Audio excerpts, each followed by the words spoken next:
एक साहब ने क्वेश्चन किया कि क्या सप्लाई चेन कोविड-19 का जो पेंडेमिक पीरियड था, क्या इसके बाद कोई चेंज होगी या इसके दौरान चेंज हुई है।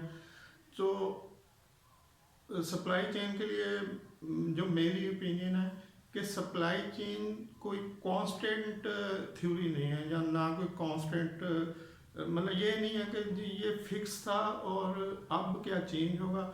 सप्लाई चेन नाम ही चेंज का है, यानी सप्लाई चेन हमेशा चेंज होती है, हर जॉब में चेंज होती है, हर टाइम पे चेंज होती है।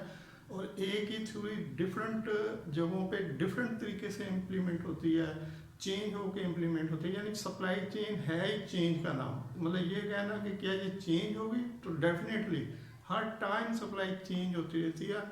आप उस थ्योरी को जिस तरह से बेस्ट समझते हैं कि ये इस तरह से बेस्ट फिट हो रही है, या इस थ्योरी को इम्प्लीमेंट करते हुए मैं इस तरह से रिजल्ट ले सकता हूँ, तो वो चेंज ही होती है।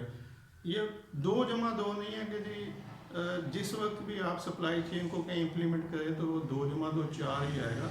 वो 2 जमा 2 5 भी आ सकता है, 3 भी आ सकता है। तो अब आपने उसको एग्जैक्ट रिजल्ट कैसे लेना है, ये आपकी स्किल्स के ऊपर डिपेंड करता है। आप जितना उसके पीछे काम करेंगे, उसके थिंकिंग करेंगे उस थ्योरी पे, स्ट्रेटजी पे, कि बिफोर उस टाइम जब आप देखेंगे, कुछ अपने जहन में आइडियाज़ लेंगे कि अच्छा ये भी पॉसिबिलिटी है, ये भी है, ऐसे भी हो सकता है, ऐसे भी हो सकता है, और इन ऐसे ऐसे जो हो सकता है इनमें से जो बेस्ट रिजल्ट है वो क्या है। तो इसलिए सप्लाई चेन चेंज का नाम है, और सप्लाई चेन हमेशा चेंज होती रहती है, और ये आप पे डिपेंड करता है कि आप उसको किस तरह से चेंज करके उसका बेस्ट रिजल्ट ले सकते हैं।